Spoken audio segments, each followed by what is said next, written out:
I've said a lot in previous videos about what other people think of the death and resurrection of Jesus. What I'd like to do now is to share some of my own thoughts on this topic. Starting with the death of Jesus, I think there's a mistake that we make in Christian theology, and certainly in Christian practice. We often think of the crucifixion in an over-spiritualized way. I feel that the ancient heresy of Docetism is a constant temptation in the church. Docetism was an ancient heresy that said that Jesus only appeared to be human, so that when he suffered, when he died, he only appeared that way. I think sometimes we don't appreciate the full impact of the suffering and death of Jesus.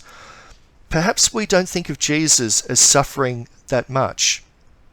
Or we might think that if he did feel pain and suffering, it didn't affect him that much because he knew that this was part of his glorious mission.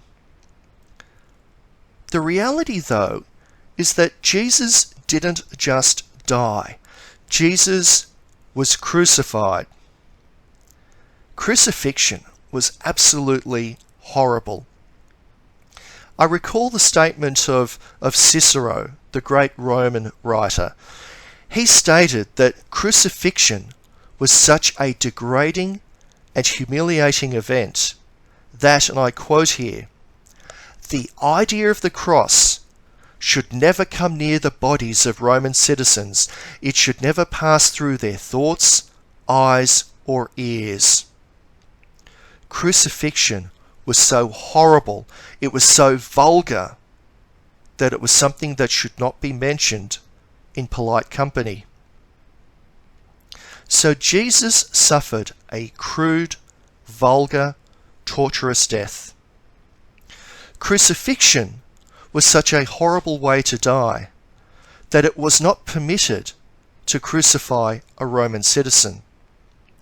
Crucifixion was basically reserved for slaves, such as those involved in the revolt of Spartacus. The humiliation of the crucifixion is highlighted by the fact that Jesus was crucified with two thieves. In his death, Jesus was not counted as a heroic martyr. He was executed as a common criminal. To the Romans, he was nothing better than a thief. To the Jews, Jesus was actually cursed by his crucifixion. In Galatians chapter 3, St. Paul reminds his readers of the Jewish law. In Deuteronomy chapter 21, it's stated of a crucified person that, and I'll quote here, "His corpse must not remain all night upon the tree, for anyone hung upon a tree is under God's curse." So the death of Jesus was far from noble, it was far from pleasant.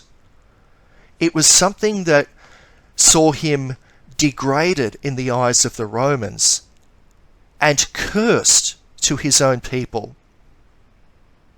It was painful. It was shameful. It was so awful that Jesus was driven to cry that scandalous cry on the cross, "Eli, Eli, lama sabachthani." My God, why have you forsaken me? To add to what Jesus went through, the followers of Jesus saw his death as an utter catastrophe for his mission. This was because the whole mission, the ministry, the message of Jesus was tied up in his own person. With Jesus dead, the disciples saw no hope. They weren't able to continue his mission because Jesus was no longer with them. In fact, even before his death, the disciples had run off. The scriptures use more choice words like the disciples fled. But in essence, they lost hope and they deserted Jesus. They ran away. Though I think it's very important to note here, just about all of the men ran away or denied Jesus. But who stood by Jesus at the cross? The disciple he loved and the women. And there's a lot that we can say about that at a later time.